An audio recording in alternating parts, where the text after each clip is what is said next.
Some of those things. Jaya Radha Madhava Jaya Kunja Bihari Jaya Radha Madhava Jaya Kunja Bihari Jaya Radha Madhava Jaya Kunja Bihari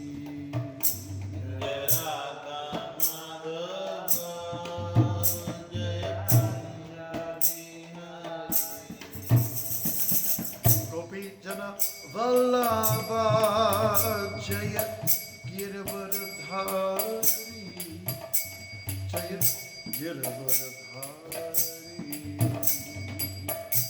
Jana Vallabha Jaya Girivardhari Jaya Girivardhari Gopi Jana Vallabha Jaya Girivardhari Jaya Girivardhari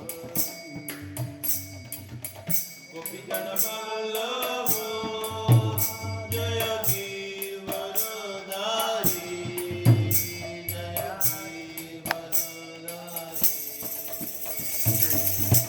Radha Madhava Jaya Kunja Jaya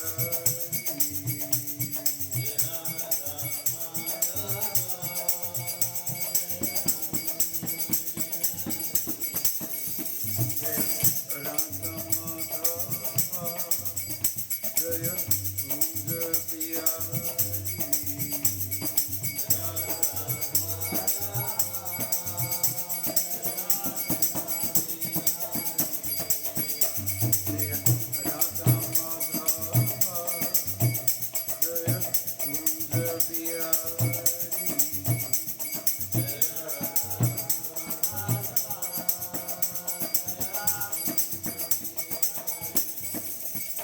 Jaya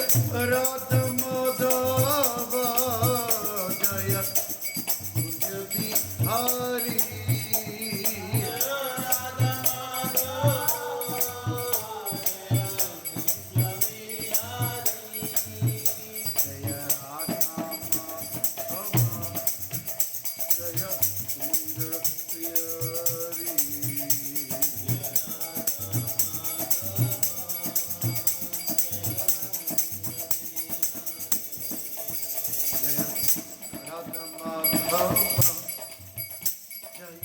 Kunja Bihari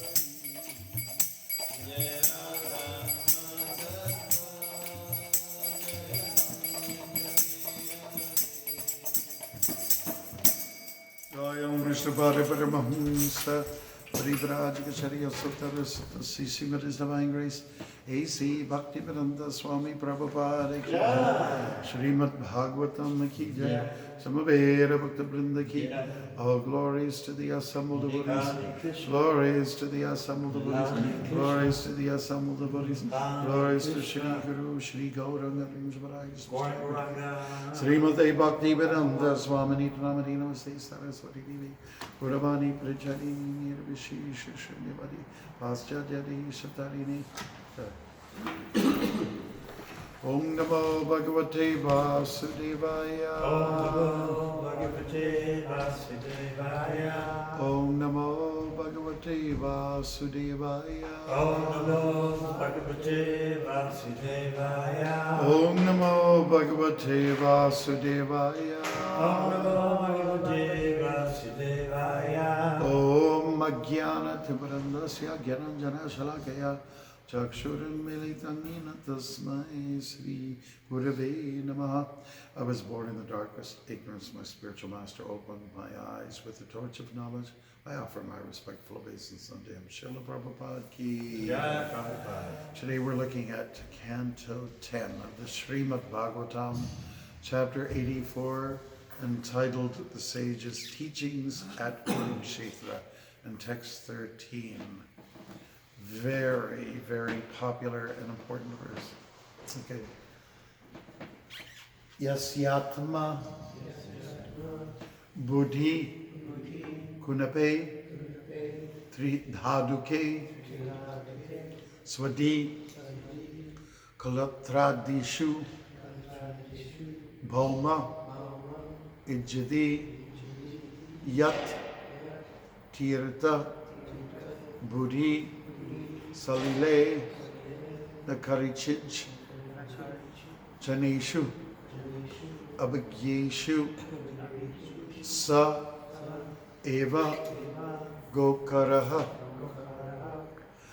Yasyatma Buddhi Kunapetri Daduke Swadi Kalatridishu Bhauma Ijadi Yatirtha Buddhi Salile Nakarichij Janeshag Vigyeshu Saeva Gokaraha Yasyatma Buddhi Kunapetri Daduke Swadikalatradishu Bhauma Ijadi Yatirtha Buddhi Salile Nakarichij Janeshu Bhagyeshu Saeva Gokaraha. Mark, you want to say? Yasyatma buddhi kunapetri dhatuke. Yasyatma buddhi kunapatri dhatuke. Swati kala tradishu bhauma ijadi. Sadi kala tradishu bhauma ijadi. Yatirtha buddhi salilena karichij. Yatirtha buddhi salilena karichij. Janeshvaneshu saeva gokara. Janeshvaneshu saeva gokara. Yashantama buddhika satrita Yasyatma buddhi kunapatri dhatuke. Avadisha kaya dasha Urvahija desha Swadi kala tradishu bhauma ijadi. Yatirtha buddhahe siladhanakajadi Yatirtha buddhi salilena karichij. Shanesha abhidhamma susabha Eva yoga jakara Janeshva Vijeshu Saeva Gokara. Yasyatma buddhi kunapetri dhatuke. Yasyatma buddhi kunapetri dhatuke. Swadi kalatradishu bhauma ijadi. Swadi kala tradishu bhauma ijadi. Yatirtha buddhi salile nakarichij. Yatirtha buddhi salilena karichij. Janeshu abhigneshu saeva gokara. Janeshva Vijeshu Saeva Gokara. Yasyatma buddhi kunapatri dhatuke. Yasyatma buddhi kunapetri dhatuke. Swadi kala tradishu bhauma ijadi. Swati kala tradishu bhauma ijadi. Yatirtha buddhi salilena karichij. Yatirtha buddhi salilena karichij. Janeshva Vijeshu Saeva Gokara. Janeshvaneshu saeva gokara. Yasya, whose Atma as his self. Buddhi, idea. Kunape, in a corpse-like body. Daduke, made of three basic elements. Swa, as his own. Di, idea. Kalatra adishu, in wife and so on. Bhaume, in earth. Ija, as worshipable. Di, idea.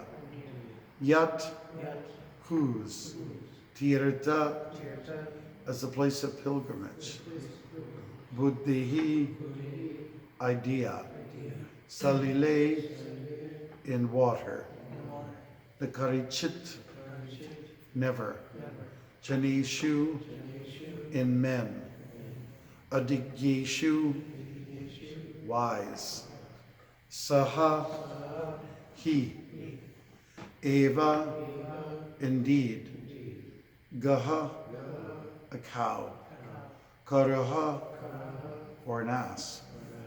Translation.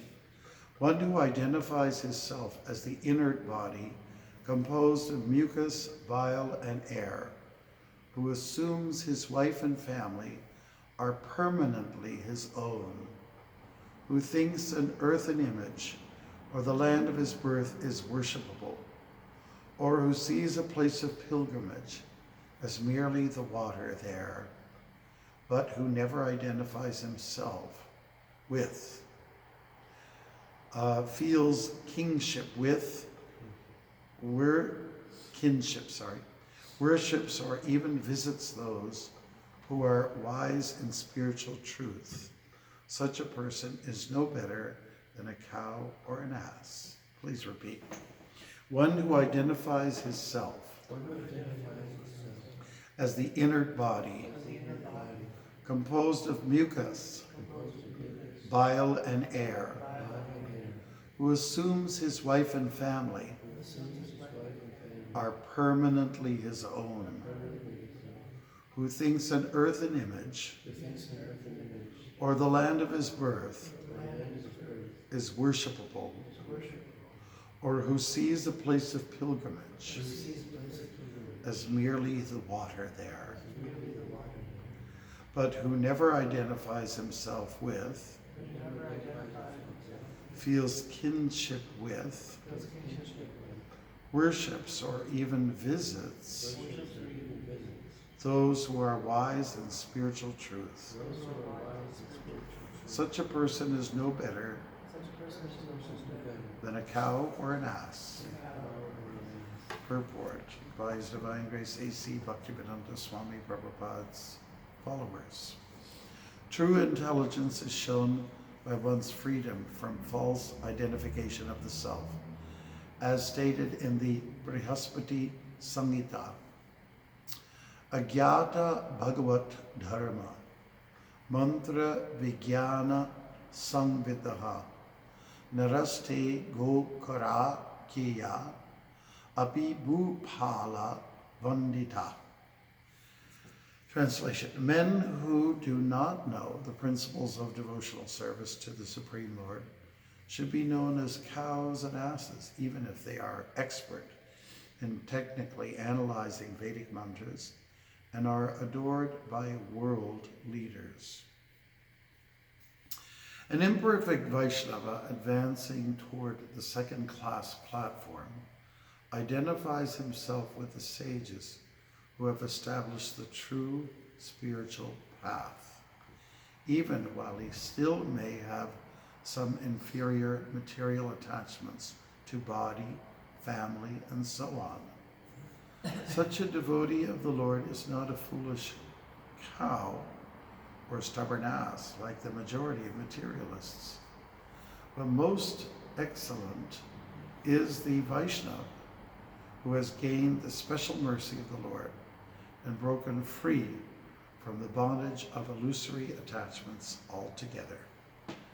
According to Srila Vishwanath Chakravarti, the words Brahma Itadi, who thinks an image made of earth is worshipable, refer not to the deity form of the Supreme Lord and his temple, but to deities of demigods, and the words Yatirtha Buddhi Salile, who sees a place of pilgrimage as merely the water there, refer not to sacred rivers like the Ganges or Yamuna, but to lesser rivers. Okay. Namo Vishwadaya Krishnasthaya Bhagave Srimate Bhaktivedanta Swamini Pranamane Namaste Saraswate Devi Gauravani Pracharini Nirvishesha Shunyavadi Paschatyadesh Tarine. Right, so as we mentioned earlier on, this is a verse that's quoted very much by Srila Prabhupada and the Acharyas. In it, there's lots of, it's jam-packed nectar, and it's very instructive because, you know, what we think is our target in spiritual life, I'm talking about for most people, is not actually the fact. So let's go to the first point, which has been brought up in the previous classes here. If you identify with this body, which is composed of kapha, pitta, and vata. Kapha refers to the earth and water. Pitta refers to fire, and when we talk about vata, it refers to air. So this is what the major makeup of our body. And if there's an imbalance of one of those, then it means we're sick. But when you have a good balance of these basically three elements, then you're in a pretty healthy condition. That's the basic Ayurvedic principle. Now, so three daduke, we're talking about three means three elements that make up this body. And kunape, that refers to the actual body. If we consider this as our self, then it's a big illusion. And it's one of the 4 human frailties or defects that we all face and deal with. The 4 human defects are that we are an illusion. We consider the body to be the self. Our senses are imperfect. Prabhupada gives an example. You know, you look up in the sky and you see, you know, the sun, and because our senses aren't perfect, it looks like the sun is the size of a nickel.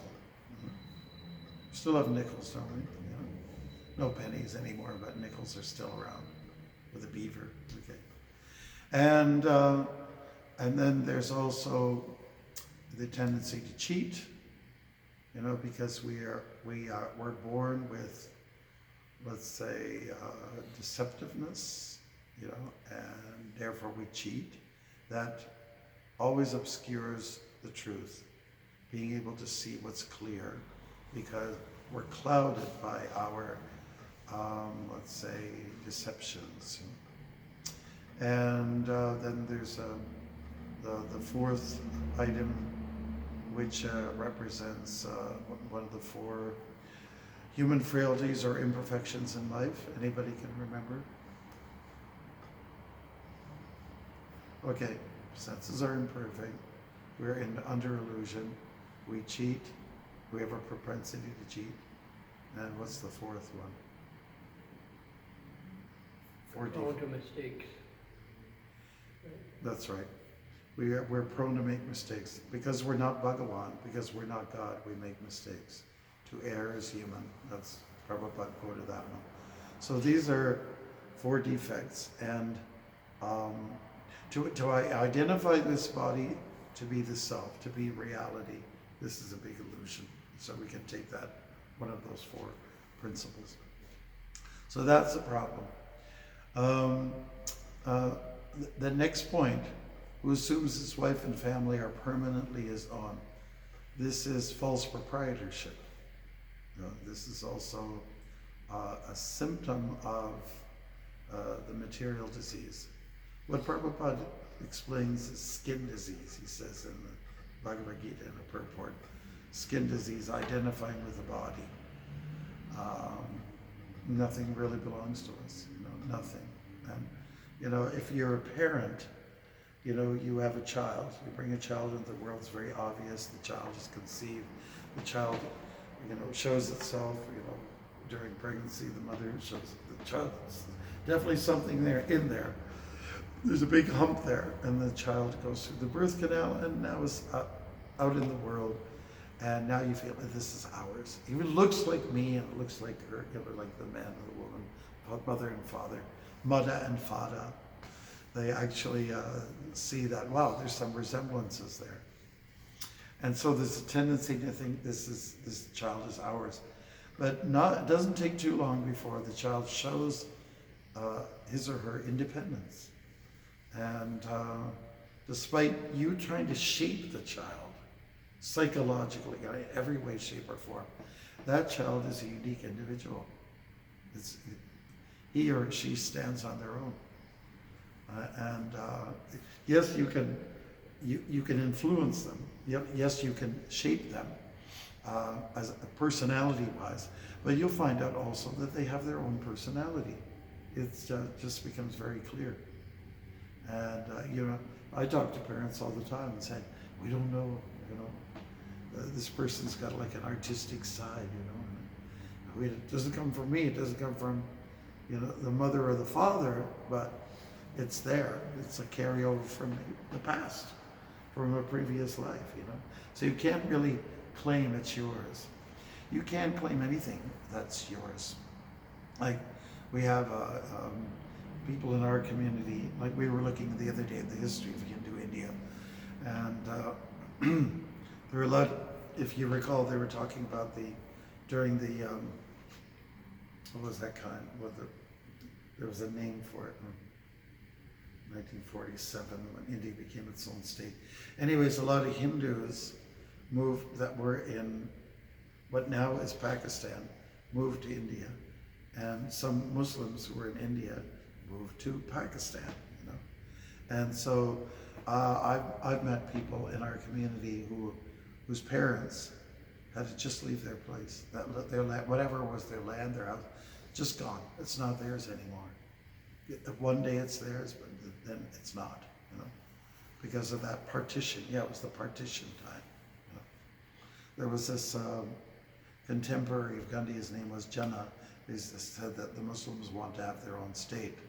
So they got it, and it just, made such a problem. There was millions of people lost their lives during that time. It just created a lot of confusion for the people, which was unnecessary. And it was the British divide and conquer move as well, and so that caused a lot of mishaps for people. So nothing is yours. Therefore, we have to look at a statement from Bhagavad Gita where Krishna says that Sarvaloka Maheshwaram. It's one of the three principles of the peace formula that Prabhupada talks about. First one is Bhoktaram Yagyatapasam. And that means that Krishna is the enjoyer. He receives all our offerings. Sarvaloka Maheshwaram, that means that God is the proprietor of everything. Number third one, point. Suridam Sarvabhutanam, that means that God is the friend of everyone. How so? Well, in the heart, Paramatma is there, guiding, let's say, giving what you demand, what you offer, If you push hard enough, Paramatma will say, okay, blessing, that's what you want, that's what you get. It's like a parent again. A parent is, if you nag mom and dad enough, they usually give in. So, all right, okay. So leave me alone, get out of my hair, sort of thing. So, anyways, this is how God is the friend, as Paramatma being very present, being very close to us. Next door neighbor said to the Atma itself. A next item which would indicate that one is in some kind of an illusion. He considers his birthplace, to be worshipable. So, Yatirtha Buddhi Salile Nikarichich. So this is in reference to, Tirtha means holy place, and land, let's see what that is. This is land, earth, Boma. Boma refers to the land, the earth. So if you consider what you think is your property to be special, just because it's yours, or you think it's yours, this is also a big illusion, It's sacred, this is my land, People have this mentality. That's my land. This is my house. This is my castle, and I'm going to put a big. It's a kind of a European thing, very strong. You build a big wall around it, and then even a moat and so on like that. This is the king. His castle, his home is his castle, and that's it, and that's everything. Again, false proprietorship, and also considering it sacred because the ego allows one to feel that this is mine. And because I was born here, therefore it is very special. So that's also another big illusion. The term that's used here is worshipable. Ija, worshipable. Now, because of these factors, it is considered that one is no better than a cow and an ass if you have these mentalities. Okay, ass is easy, asses don't have the greatest reputation in the world. They're kind of dumb and dull. I remember the third time I walked across Canada, I took Highway 11, and I was in the Timmins area, and it was raining. It was a miserable day, kind of like this actually. And the police came over, and they were just asking, what I was doing, and I explained what I was doing. And one of the reasons why they came and took me right in and had questions for me is because there was a man, a local guy, who was missing in the area. There had been helicopters flying all over all morning, said, what's going on here?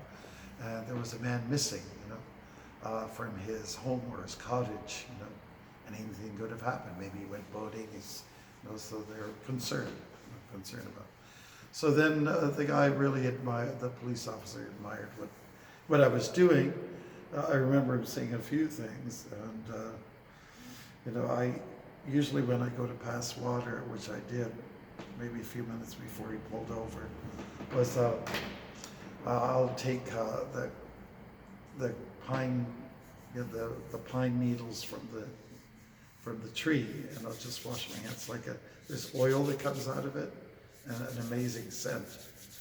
So anyways, he was smelling me. I just had this fresh, thing on my scent on my hands, and he said, so you're Hare Krishna, you guys still smell that incense, right? Because you smell like incense. And he's talking about those kind of things. And another part of our conversation was we were talking about the moose. Yeah, there's lots of moose around here.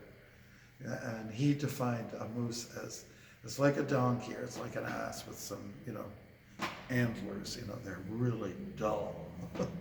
So asses, donkeys, they have a reputation for not being the smartest creatures. And for instance, they'll work really hard and they get very little pay at the end of the day. They get a little grass, they just have to work so hard.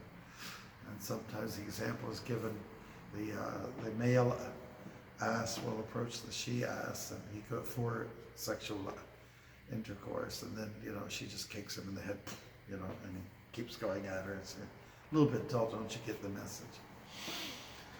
So that's there, and then what about a cow? A cow is less intelligent. We honor and revere the cow like anything. The cow and the bull. The bull represents Dharma. He's also the father because he provides with his power, ox power. He's able to turn the soil so that we can grow things. We've heard about the cow being the mother because she gives milk, which is like practically the perfect food. That is, if she eats the right grass, eats the right thing.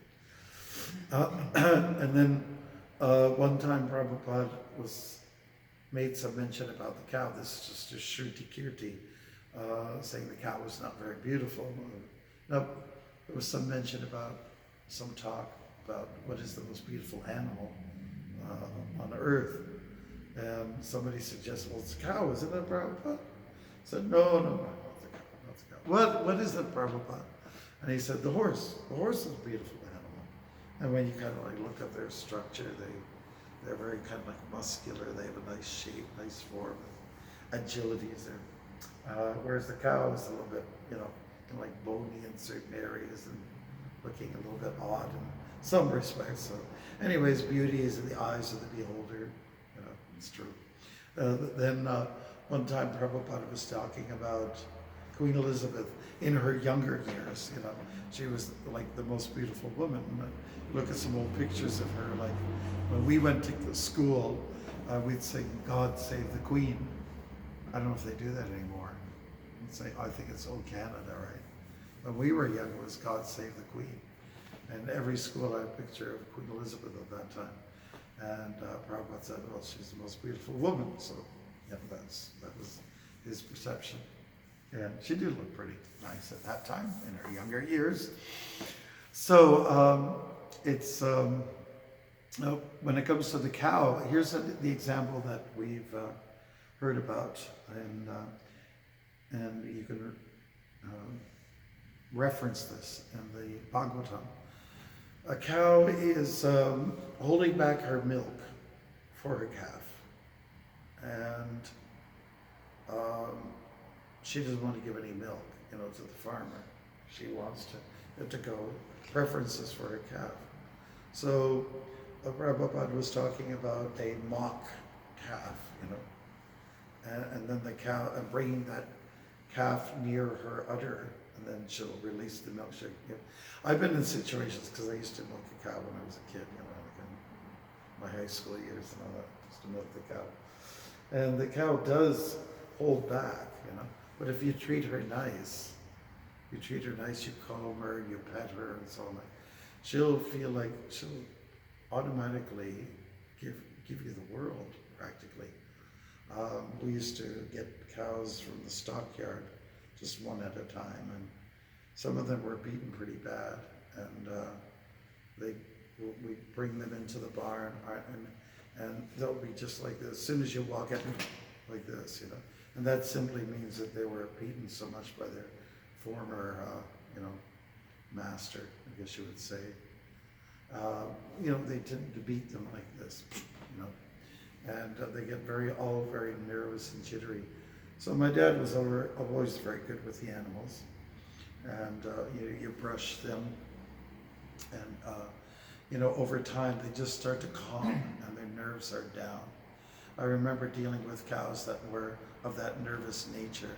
It was very hard to milk them, just a little move and they'll put their leg right in the bucket of milk and then it's spoiled, It's like you can't do anything with it because her leg is gone, her hoof is gone in there, and when she always picks up manure and straw and things, like that, whatnot, and it goes in there, you can't serve that milk anymore. I can remember I was milking the cow, and of course any cow would react to this.